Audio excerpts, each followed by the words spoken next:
Good morning students. Today we will continue chapter 1 of history for class 11th and chapter name is from the beginning of time. Today we will start the chapter with a topic that is early humans from trees to caves and open air sites. प्रारंभिक मानव जो कि पेड़ों से गुफाओं तक और गुफाओं के बाद ओपन एयर साइट्स यानी कि खुली बस्तियों में जिन्होंने अपना बसाव किया। तो स्टार्ट करते हैं। By plotting the distribution of artifact we can find out the place of residence of the hominids. तो ये जो होमोनिड्स थे उनका बसाव किन जगह पर था, इन प्लेस को हम आसानी से ढूंढ सकते हैं उनकी उन कलाकृतियों से जिनका अंकन हमें अलग अलग जगह पर देखने को मिला।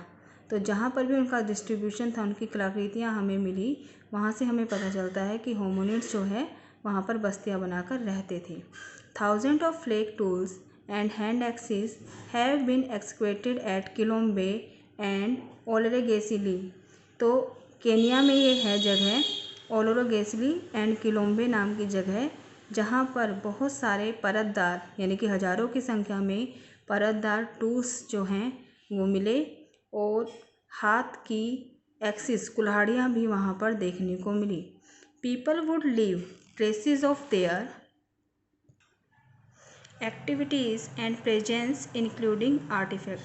वहाँ पर लोगों के द्वारा ऐसा लगता है कि बहुत सारे लोगों के द्वारा वहाँ पर विभिन्न तरह की एक्टिविटीज़ जो हैं वो की गई और उनके साथ साथ उनकी उपस्थिति हुई भी वहाँ पर दर्ज हुई, जिनमें कि उनके द्वारा बनाई गई उनकी कलाकृतियाँ भी इंक्लूड हैं, सम्मिलित हैं। यानी कि कलाकृतियाँ भी मिली और ऐसे साक्ष्य भी मिले जिससे पता चलता है कि वो लोग वहाँ पर प्रेजेंट थे, उस समय पर वहाँ पर उपस्थित थे। In some areas food resources were abundant and people visited rapidly. कई जगह पर हमने देखा कि वो लोग अपने फूड रिसोर्सेज को, जो उनका भोजन जहाँ से मिलता था, उन चीज़ों को, उन स्रोत को वो क्या करके रखते थे, अबेंडेंट करके रखते थे, उनको बचा करके रखते थे और वो लोग दोबारा से वहाँ पर रिपीटली यानी कि वो उस विजिट को, उस यात्रा को दोबारा से रिपीट करते रहते थे। यानी कि एक जगह पर गए, वहाँ पर थोड़ा टाइम रहा, वहाँ पर अपना भोजन जो है वो सेव किया और उसके बाद दूसरी बस्ती में चले गए, थोड़ा टाइम वहाँ स्पेंड करने के बाद दोबारा से वो अपनी बस्तियों में रहने के लिए आ जाते हैं।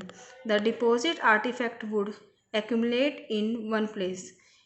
जो डिपॉजिट आर्टिफैक्ट थे यानी कि ऐसी कलाकृतियाँ जिनको वो वहीं पर रख करके चले जाते थे और उसके बाद दोबारा से आकर के उन्हें वहाँ पर से यूज़ किया जाता था। तो इस तरह के प्रमाण हमें पता चले हैं, जिससे पता चलता है कि वो रिपीट करते रहते थे अपनी प्रोसेस को, स्थानांतरण को। एक बार वहाँ गए, फिर थोड़ा टाइम के लिए वहाँ पर कुछ अनकंडीशनल चीज़ें हो गई तो वो दूसरी जगह पर जाकर रहते थे, फिर वहाँ से थोड़ा टाइम रहने के बाद दोबारा उसी जगह पर वो आ जाते थे।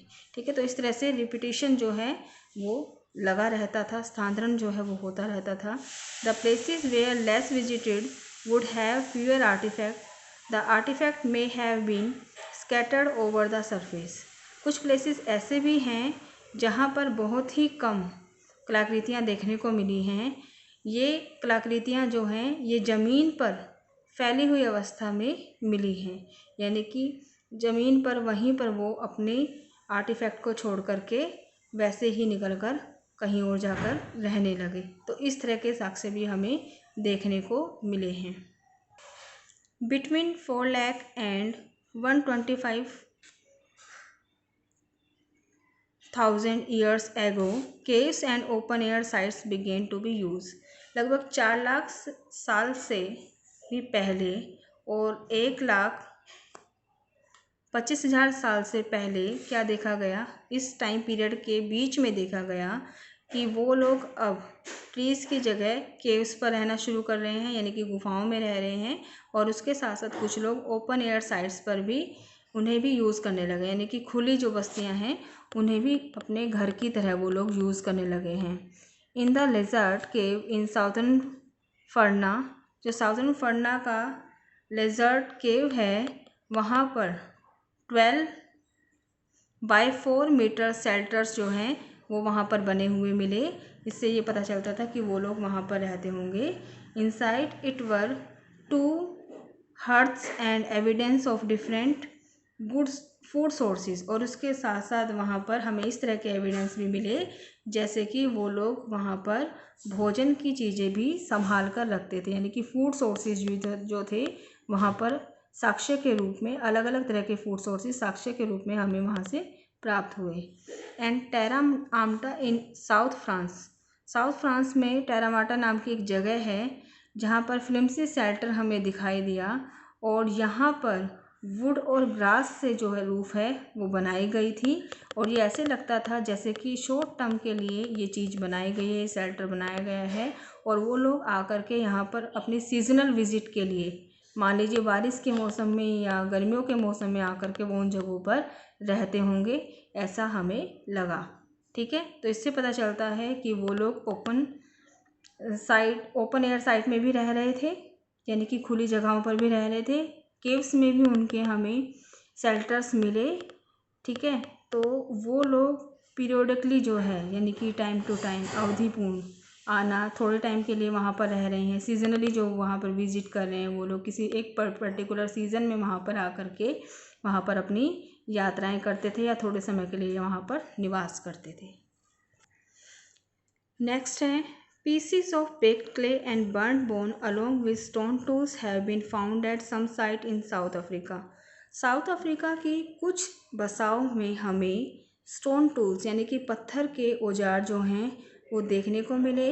उसके साथ साथ वो लोग वहाँ पर बेक्ड क्ले यानी कि ऐसी मिट्टी जो बेक्ड है, जो जली हुई है, जिसको जलाया गया है, और जली हुए बोन्स जो हैं, जली हुई हड्डियाँ जो हैं, उसके अवशेष भी हमें साउथ अफ्रीका की कुछ साइट से मिले।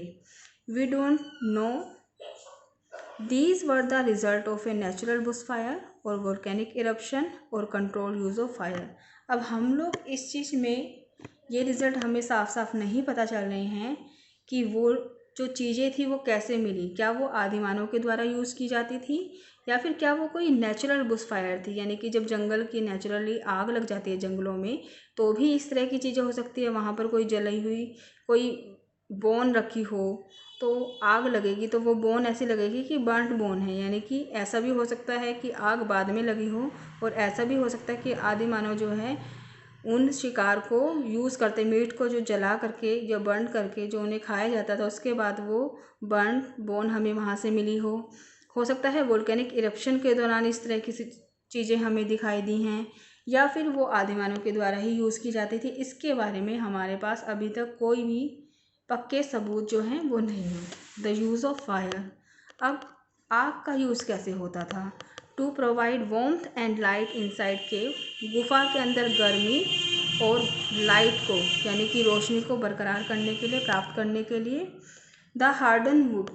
हार्डन वुड का मतलब होता है कि लकड़ी जब गीली होती है तो वो थोड़ी सी मुलायम होती है, नरम होती है, तो उसके अंदर का पानी सुखाने के लिए फायर को थोड़ा सा लगा दिया जाता था जिससे कि वो वुड जो है वो हार्डन शेप में आ जाती थी। To scare away dangerous animal. जो भयंकर या ख़तरनाक जानवर है उनको डराने के लिए। For cooking. भोजन को पकाने के लिए। फॉर फ्लेकिंग टूल्स यानी कि टूल्स को परत दर परत जो है परतदार टूल्स बनाने के लिए, औजार बनाने के लिए भी फायर का यूज़ किया जाता था, आग का यूज़ किया जाता था। तो आज हमने यहाँ तक पढ़ा है यूज़ ऑफ फायर तक। नेक्स्ट वीडियो में हम अर्ली ह्यूमंस मेकिंग टूल्स के बारे में पढ़ेंगे। ठीक है, यहाँ तक आप लोग अपने नोट्स को ईजिली प्रिपेयर कर सकते हैं with the help of the study material. और नेक्स्ट वीडियो में नेक्स्ट कंटेंट के साथ मिलते हैं। थैंक्स।